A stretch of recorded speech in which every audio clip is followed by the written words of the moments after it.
शिवसेनेचे उमेदवार यांना 4 उमेदवारांमधून आम्ही 2 नंबरला आणलो होतं. आम्ही सगळ्यांनी यांना देऊन आम्ही दोघं सगळे आपले शेतकरी संघटना असेल, शिवप्रार असेल, 100 बैठका, कॉर्नर सभा, पदयात्रा आपण काढल्या आणि ज्या भाऊसाहेब कांबळेंच्या पाठीशी कोणती प्रस्थापित शक्ती नव्हती, मुरकुटे सासाने, विखे पाटलांचा गट किंवा अजून अधिक अशी कोणती प्रस्थापित शक्ती नसताना भाऊसाहेब कांबळे कुठल्याही पाठिंब्याचा असा मोठ्या प्रस्थापित शक्तीचा नसताना शेतकरी संघटना शिवप्रहारच्या माध्यमातून रामगिरी महाराजांच्या आदेशावर आम्ही त्या भाऊसाहेब कांबळेंना 2 नंबरला आणलो होतो. निवडूनच आणायचा आमचा रेटा होता, पण आता काही गोष्टी कमी पडल्या. तर या माध्यमातून मी गुरुवर्य सगळे आपल्या सर्वांचेच ते गुरुवर्य आहे. नारायणगिरी महाराज आपल्या सगळ्यांचं दैवत आहे.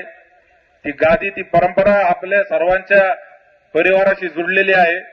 तर मी गुरुवर्य रामगिरी महाराजांना देखील या मंचावरून विनंती करतो की बाबाजी, हा सगळा भक्त परिवार आपला गोदावरी धामच्या कुशीतला भक्त परिवार आहे.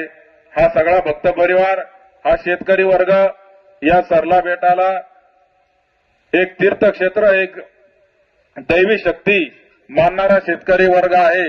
तरी या शेतकरी बांधवांचा जो प्रश्न आहे आकारे पडीत शेतकऱ्यांचा, हा आपण आपल्या माध्यमातून मुख्यमंत्री साहेब आणि उपमुख्यमंत्री साहेब यांच्यापर्यंत पोहोचवावा अशी मी या मंचावरून गुरुवर्य महंत रामगिरीजी महाराज यांना देखील त्यांच्या चरणी विनंती करतो आहे.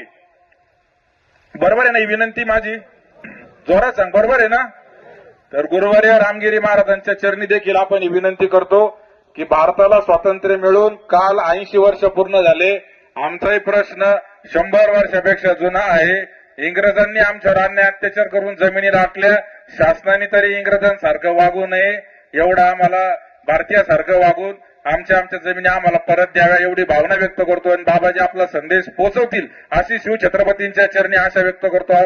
आणि काळे भाऊसाहेबांचं आंदोलन असं चालू राहून त्या ठिकाणी लवकरात लवकर 1-2 दिवसातच शासन काहीतरी ठोस निर्णय देईल अशी अपेक्षा शिवछत्रपतींच्या चरणी व्यक्त करतो. थांबतो. धन्यवाद. जय शिवराय.